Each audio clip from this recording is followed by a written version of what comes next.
Э, Мухаммад, добрый день. Добрый день. Я, как руководитель международного проекта «Кавказ. Наш общий дом», очень люблю изучать разные языки.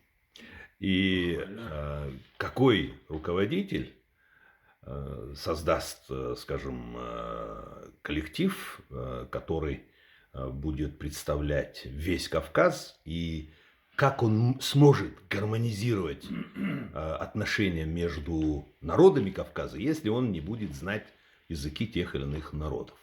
Поэтому я немного знаю карачаевский язык, вот пишу, могу читать. И поэтому нашу с тобой беседу я хотел бы начать Карачайча сөз айтмай чыдай алмайма, күн ашық болсын, бағалы ұлы қарнашым, өгіз Қарачай насыпдан толсын, жүрегімден алғышлайма, алғыш қабыл болсын, дүния мамыр болсын. Сау бол. Давай, коса. Наша беседа пройдет на русском языке. Сегодня у нас 16 декабря 2020 года. И прежде чем продолжить беседу, я прошу тебя, дорогой мой старший брат, назвать свое полное имя, год и место рождения. Я Аджиев Мухаммад Хусейнович. Я родился в Казахстане на ссылке. Чуть-чуть можно приблизиться. Аул Такиркөл, Сырдаринской области.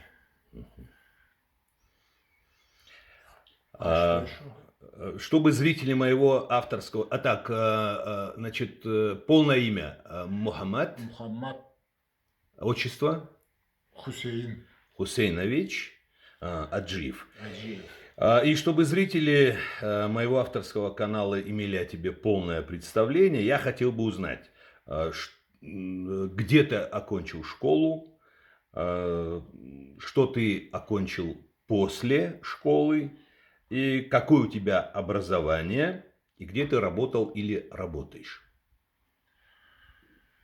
Я первоначально учился в ауле Джаганас, но я этого не помню, но пришел какой-то секретарь райкома, сказал, что в этом ауле магазин закрываем, школу закрываем, стационар закрываем, делайте что хотите.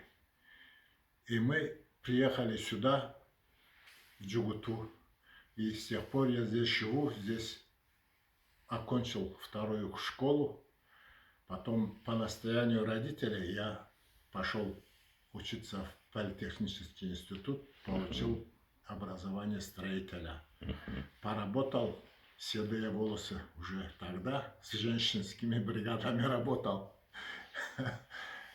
И в разных местах работал. Сейчас, в данный момент, я на пенсии. А работал, хотел попробовать все, и там. Поработал, дай бог, все работали. Последнее место работы какое было? Последнее место, это саратовская организация Волгомосtsтрой. Я там салтыком работал. Салтык, значит, кладовщик, завсклад, инструментальщиком работал. Замечательно. Мухаммад, теперь меня интересует все, что касается фамилии Аджиевых. Сколько вас?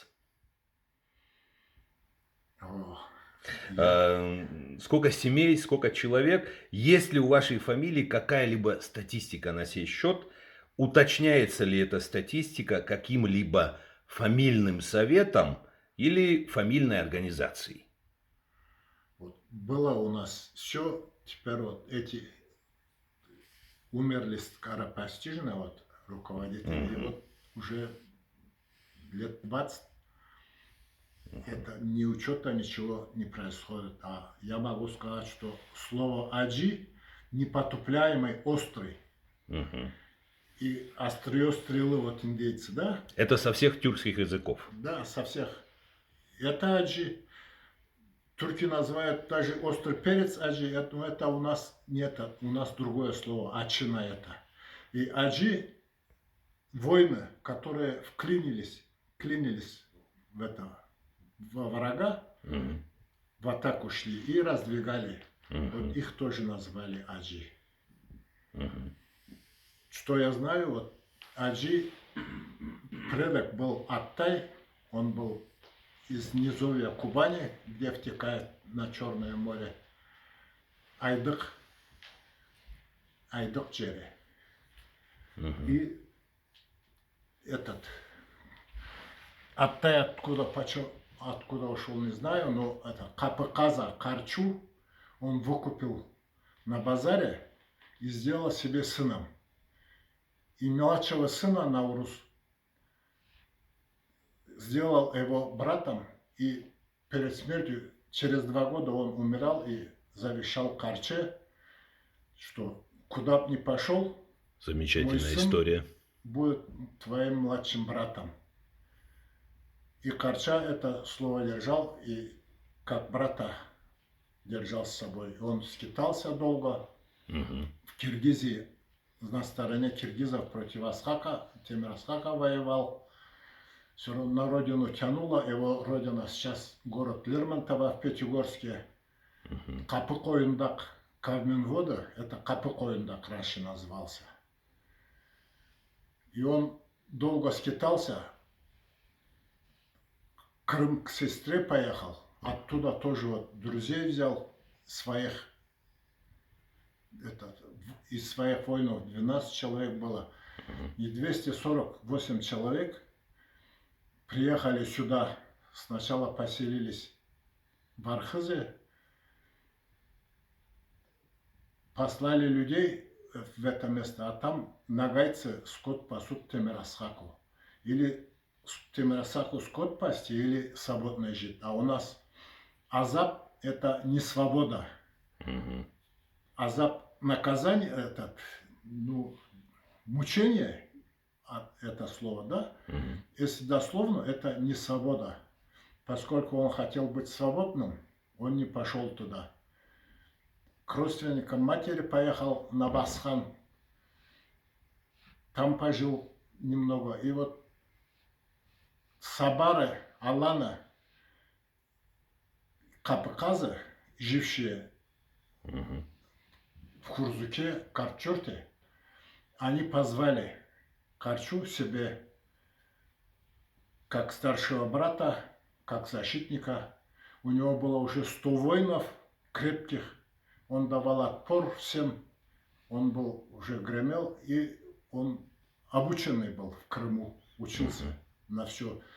Он знал хазарский, греческий, арабский, писать, читать умел и науки. В науках был силен тоже. И вот его позвали, ему построили дома всем семьям в Карчурте и Хурзуке. Моему предку Наурузу построили в Учкулане. И до сих пор фундамент там Мгм. стоял. Последние 5 лет я не видел. Мухаммад, дорогой, Наурыз – это один из твоих предков, пра-пра-пра, да? Ну, это вот, Это сколько лет назад было? ну, это уже Несколько сот. около 700 лет выходит. Ага. Это 13-е поколение где-то. Хорошо. Твоего отца звали Хусейн. Хусейн. Хусейна отца звали Алим. Алим. Алима отца Алима отца Kökkez. как Kökkez. Kökkez. Головоглазый. Ага. А Kökkez'а отца как звали? Солагай. Солагай. Замечательно. Замечательно. Вот это хороший уровень знания Он был родословной. очень силен. И А, один сын его, Темир, тоже был очень силен. ага. А дальше предков помнишь? Дальше Küçük.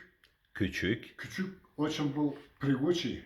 Через дома, вот, прыжки с шестом, через дома мог прыгать. Ничего И в себе. военном деле очень годилось это в то время. Ничего. Каждый должен был воином. Конечно. Сотню держали это, как постоянный черюаскер, да? Остальные зачуаскер, все добровольцы. С младших лет обучали, и он должен был защищать родину. Перед народом давал клятву, ему давали коня, оружие дарили, и он становился воином. А чтобы воином стать, испытание обязательное. Мгм. Или на Эльбрус подняться, или какой-то подвиг совершить. Замечательно. Обязательно это условие было, чтобы не было слабых. Вот в Греции со скалы сбрасывали, да, слабых? Спартанский дух у вас был. Да. А у нас просто не женили слабых. Мгм. И вот был народный суд, негодных выгоняли, и поэтому, вот, и когда Лев Толстой пришел, это он так восхищался нами. Сейчас, конечно, я не могу хвастаться, что именно таким. Вот Кучука отец Бехту, Пехту. Бехту, Пехту. его отец Джаилган, Чайлган. Джаилган, его отец Бисултан, Бисултан. его отец Таусултан, Таусултан. его отец Аджи. Аджи. Ага. Вот Вот. от Аджи и пошла фамилия. От Аджи пошла фамилия, а Аджи прямой сын, старший сын Науруза или еще промежуток был, я точно не могу Понял, это. понял. В летописях нет. Все это не сохранил. У нас до 7-го отца считают, дальше не считают. Мама-то все так, или многие так, вот карачаевцы знают такую глубокую степень родства по предкам, или же это вот приятное исключение? Раньше абсолютно все обязаны были знать, Мгм. а сейчас вот много раз давили, говорили, что мы сборище и так и далее, ничего не стоим, ничего не это, кто откуда. И многие вот так отнеслись несерьезно и много забыто. А сейчас вот стараются восстанавливать, потому что интересуются уже не один, не два, а международные эти. Из Англии донские ушли в Англию, да?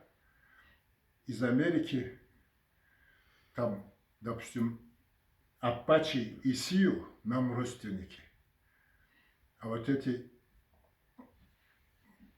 как это, майя, родственники казахам, допустим, Мгм. по генетике. Это по генетике, да? По генетике. Понятно. И в Англии то же самое. И вот кинжал воткнутый в камень, да, там написано «Урсан эслеп ур» на нашем языке. Мгм. Если бьешь, осторожно, говорит, никому попадя, знай, кого бить, если бьешь. Мгм. Вот так написано. И там слово «аслан», допустим, лев, много общего тоже вот с англичанами имели. Мы их называем инглис неженки, нежные. Мгм. Как они сам по-разному называют. А, есть еще саксы у них. Саксы это оса. Мгм. А мы- Вы все эти слова, эти этнонимические обозначения переводите с карачаевского языка. А карачаевский язык на 90% вот это тюркская ветвь. То есть тут ветви разные. Это индоевропейского происхождения язык. Ну, нет.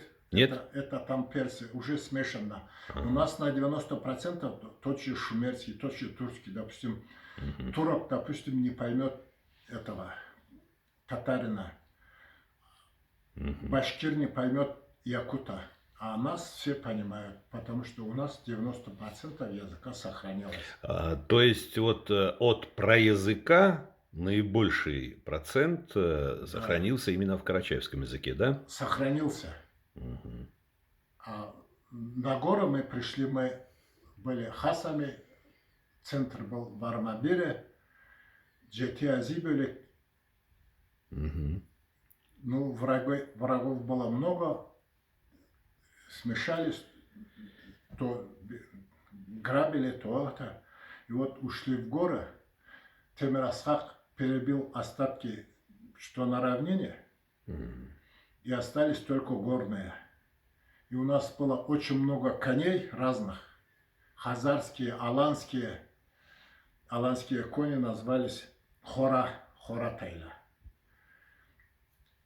равнинные кони, вот, которые запрягать можно было, их звали Каспаратла.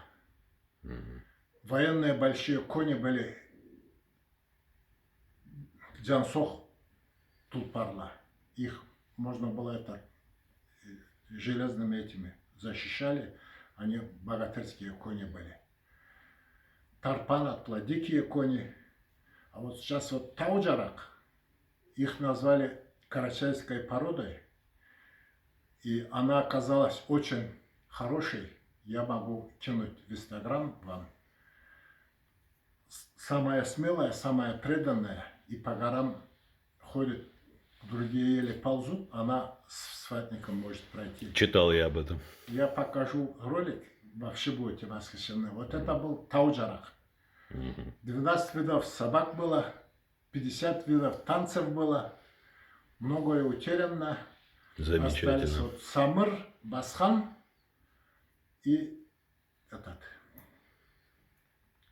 Сурючумаски. Барашек пасет, маленькие собачки придомные. А были еще Барак, это следопыты. Были Басхан парили, это Аслан парили. Тоже нету сейчас. Исчезли. Много чего исчезает, кое-что новое появляется. Но вот кони наша гордость. У нас коня и жизнь называют одним словом. То есть жизнь животного ыр, допустим, а жизнь человека ад. И конь ад. Забрось ад. Жизнь человека по-карачаевски ад? Вот живет человек, он ыр просто вот Ага. существо, допустим. Мгм. А ад, человек, вот, как сказать, ну, личность, ад. Кстати, у нас в абхазском языке тоже примерно так же. Коня мы называем адши, но вот это звук ч, он присутствует во всех словах, в которых мы подразумеваем себя, самость нашу. Допустим, ачейлахара, то есть это вот собирать себя, значит, одевать себя. Ачекобара, купать себя. И ачекобара то же самое означает купание коня, и ачекобара в первом или втором значении означает, что вот человек купает себя тоже. Себя. То есть, Это вообще удивительно, и многие думают, почему так произошло. А сейчас, я понимаю, почему так. когда ты сказал, я вот понял. Еще вот ты слово сказал ан. Ан это, во-первых, высший уровень. Шумеры ан Бога назвали. Высший Конечно, уровень. да. Тут и абхазы анша говорят. Вот я это запомнил. То есть нельзя не запомнить. Ан это жизнь, это душа, то есть душа человека ан. Ага. Ан, каждое это Ан, душа человека, это по-шумерски или по... и по-карачайски тоже джан, допустим. Джан, да, Ну, знаю. просто джан вспыхни, говорят. Джан вспыхни, душа не должна спать. Мгм. У нас говорят уят, стыд, да? Разбуди. Одно и то же слово. Совести нельзя давать спать. Уят. Интересно. Вот очень богатый язык и очень интересный язык. Потому что у нас, допустим, нет слова изобрел, придумал. Мы считаем, что все приходит извне. Нам приходит син, то есть сигнал от Аллаха Мгм. или от шайтана. К нам Понятно. приходит, мы полуроботы. Ничего себе. Нам дан разум, чтобы мы это фильтровали и поступили. Нам дается это сигнал, и у нас 4 дороги. И мы должны выбрать правильную дорогу. Мгм. Дай Аллах, чтобы мы шли правильным путем. Аллах айтса, Аллах айтса. дай Бог. Возвратимся к Аджиевым. Э, Вот у нас в Абхазии я могу, например, не знать, какова численность того или иного рода, но тем не менее автоматически, на автомате, значит, я могу с точностью до 95% указать на ту или иную многочисленность той или иной фамилии. Вот, то есть, услышав о фамилии, я примерно определяю, какова численность семей. Вот фамилию Аджиевых можно причислять к фамилиям крупным по численности, к средним или, скажем так, к мелким. Фамилия крупная, и мы считаем Сырмат Özделя. Это что означает? Сыр – это честь. Вот в Украине есть сейчас, были Сырматы. Баджаки, печенеги, Сырматы, люди чести. И вот казаки, первые казаки были Конбана, половцы, да? И они в атаку шли с криком «Сыран!» за честь. Наши шли в атаку «Тумха!» кричали. Вместо А что это означает? Вместе вернемся, возродимся. И я говорю, наш язык очень интересный. Слово есть «суапха». «Суапха» по-арабски означает, что это красивое, хорошее дело, а у нас означает «унесенное ветром вернется к тебе обратно». Язык очень локальный, очень вот, изучать вживую очень легко, а через бумажки сложновато приходится. Ну, карачаевский язык насколько, на твой взгляд, изучен? Ну, я думаю, что я знаю 60%.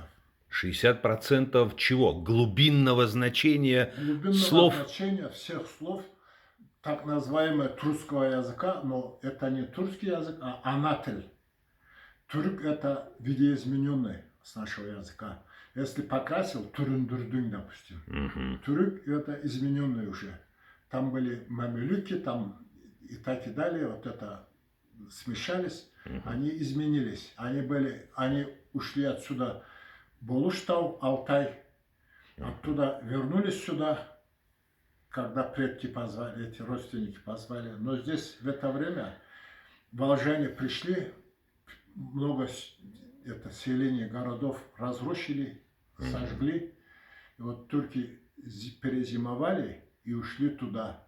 Терки tenizden öttüler, dünya zavğın kördüler. Вот это слово осталось. Четверостишие. Мухаммед, мы сейчас уже общаемся в течение чуть более 23 минут. Сделаем небольшую паузу и включим телефон заново. Пожалуйста.